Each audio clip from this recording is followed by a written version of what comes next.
Hello world, I'm going to show you real quick how I make pesto. I harvested a whole bunch of basil from my garden yesterday, but I'm going to make a whole bigger batch after I make this video. This is going to be my batch for use right away because you don't want to add the cheese until you're ready to eat it. I'm going to freeze all the rest, and if you freeze it with the cheese in there, the flavor will change and it won't taste as good. So I'll freeze it and then add the cheese right before I use it.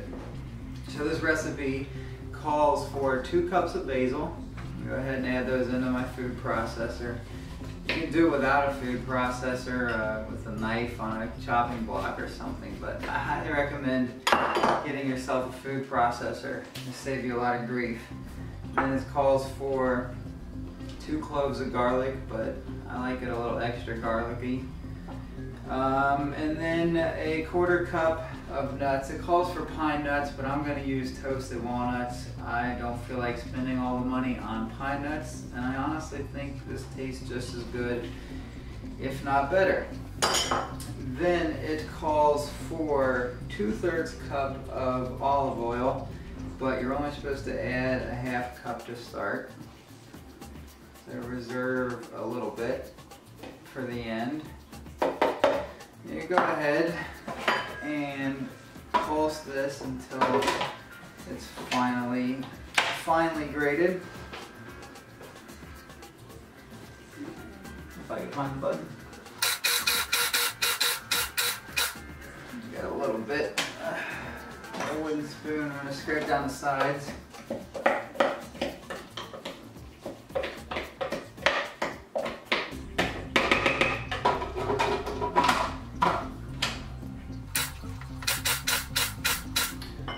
Okay, now everything is incorporated. I'm going to add some salt and pepper to taste.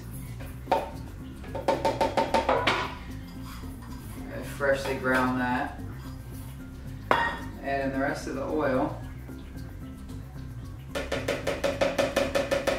And go ahead and mix in a 1/2 cup of Parmesan cheese. If you've got a whole bunch of money lying around, you can use Parmigiano-Reggiano, I'm not sure how you say it, something like that. Or for a little less money, Pecorino Romano.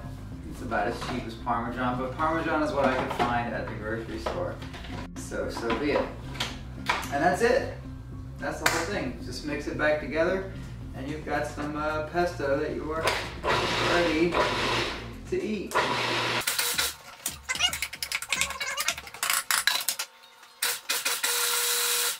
There you have it. I'm going to show you what's in here, but thank you for watching. Like, comment, subscribe, do whatever. Let me know what you think. That's it. Thank you very much.